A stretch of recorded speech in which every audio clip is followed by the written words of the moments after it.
Did you know that the coin that Benoit Blanc flips during the movie is a 1901 US Morgan silver dollar? Since they were made of 90% silver, during World War II they were melted down and used to help finance the war efforts. Some of these coins are hard to find, and in some cases, depending on the condition of your coin, you could get thousands of dollars for it. I've been a fan of the whodunit genre for a long time, and I've seen plenty of whodunits up to this point, but when I saw Knives Out for the very first time, this movie was a whodunit like I've never seen before. Throughout the movie, we think logically, like why people would do what they do and commit these crimes. Cinematic unrealism, which basically is taking real life logic and bending it in a way that it can have a profound effect on the storytelling. And the storytelling in this movie is absolutely phenomenal. The characters, how they're all different, but they're all united under the same umbrella of the death of their father now puts all of their inheritance up in the air, and we see Marta, who was close friend and helper of the character Harlan Thrombey, who passes away in the beginning of the movie. And the family is extremely dysfunctional. And another thing that this movie does that I've never really seen done in a whodunit movie is it actually has a lot of political heavy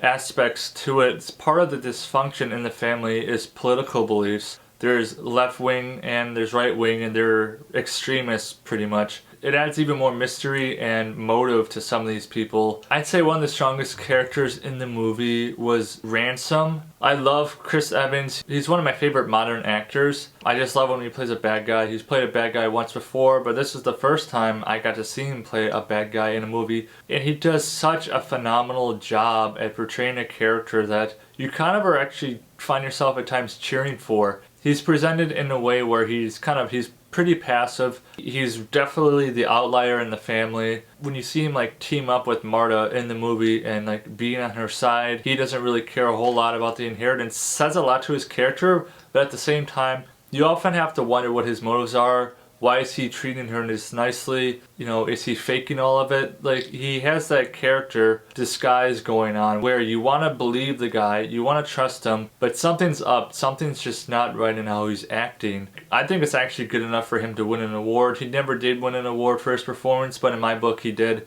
because it was so convincing. The overall idea of this movie is that the whodunit genre can be done in a lot of different ways. Another thing Rian Johnson likes to do in this movie is he can go from comedic to heart-wrenching really fast. It's basically flipping a switch for him, and he has to choose a specific time and place where it would work the best. I mean, I've seen this movie a couple times now, and there's a few scenes that I always look forward to in the movie because I know that there's such a pivotal moment in the movie where the pieces really start clicking together. Rian Johnson is definitely taking full advantage of this genre and what he's been able to do with it, so I'm really looking forward to seeing what the future of this specific type of whodunit has in store for all of us. So for Knives Out, I'm going to give it an 8 out of 10 Mudflaps, and remember to leave me a thumbs up and drop in the comments below what is your favorite whodunit, and I'll see you next time.